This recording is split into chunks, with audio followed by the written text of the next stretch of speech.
സുഭാഷിതങ്ങൾ അധ്യായം 12. ശിക്ഷണം ഇഷ്ടപ്പെടുന്നവൻ വിജ്ഞാനത്തെയാണ് സ്നേഹിക്കുന്നത്. ശാസന വെറുക്കുന്നവൻ മൂഢനത്രേ. ഉത്തമനായ മനുഷ്യന് കർത്താവിന്റെ അനുഗ്രഹം ലഭിക്കുന്നു. തിന്മ നിരൂപിക്കുന്നവനെ അവിടുന്ന് ശിക്ഷയ്ക്ക് വിധിക്കുന്നു. ദുഷ്ടതയിലൂടെ ആരും നിലനിൽപ്പ് നേടുന്നില്ല. നീതിമാന്മാർ ഒരിക്കലും ഉന്മൂലനം ചെയ്യപ്പെടുന്നില്ല. ഉത്തമയായ ഭാര്യ ഭർത്താവിന്റെ കിരീടം. അപമാനം വരുത്തി വയ്ക്കുന്നവൾ അവന്റെ അസ്ഥികളിലെ അർബുദവും. നീതിമാന്മാരുടെ ആലോചനകൾ ന്യായയുക്തമാണ്. ദുഷ്ടരുടെ ഉപദേശങ്ങൾ വഞ്ചനാത്മകവും.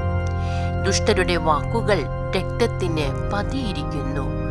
സത്യസന്ധരുടെ വാക്കുകൾ മനുഷ്യരെ മോചിപ്പിക്കുന്നു. ദുഷ്ടർ നിബദിക്കുമ്പോൾ നിശേഷം നശിക്കും. നീതിമാന്മാരുടെ പരമ്പര നിലനിൽക്കും.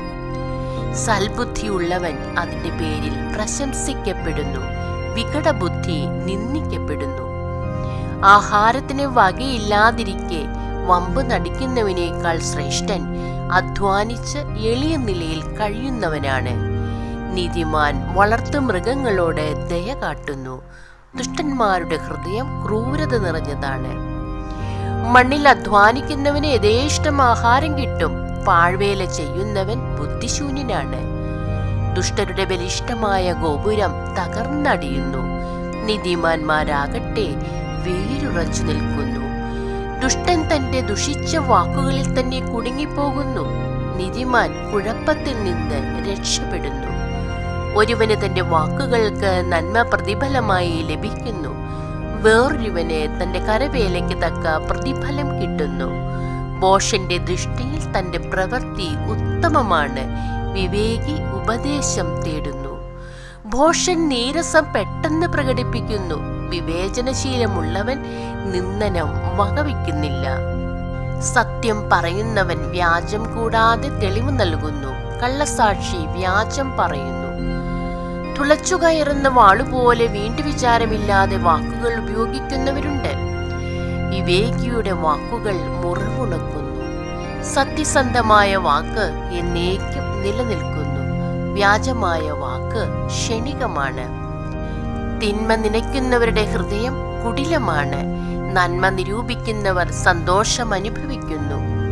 നീതിമാന്മാർക്ക് അനർത്ഥം സംഭവിക്കുന്നില്ല. ദുഷ്ടർക്ക് ആപത്ത് ഒഴിയുകയുമില്ല. കള്ളം പറയുന്ന അധരങ്ങൾ കർത്താവിന് വെറുപ്പാണ്.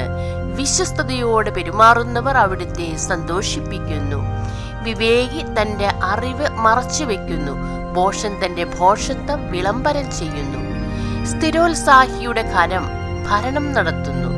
അലസന്മാർ അടിമ വേല ചെയ്യാൻ നിർബന്ധിക്കപ്പെടും. ഉത്കണ്ഠ ഒരുവന്റെ ഹൃദയത്തെ നിരുന്മേഷമാക്കുന്നു. നല്ല വാക്ക് അവനെ ഉത്തേജിപ്പിക്കുന്നു. നീതിമാൻ തിന്മയിൽ നിന്ന് ഒഴിഞ്ഞു മാറുന്നു. ദുഷ്ടന്റെ പെരുമാറ്റം അവനെ തന്നെ വഴിതെറ്റിക്കുന്നു. അലസന് തന്റെ ഇരയെ പിടികിട്ടുകയില്ല. സ്ഥിരോത്സാഹിക്ക് അമൂല്യമായ സമ്പത്ത് ലഭിക്കും.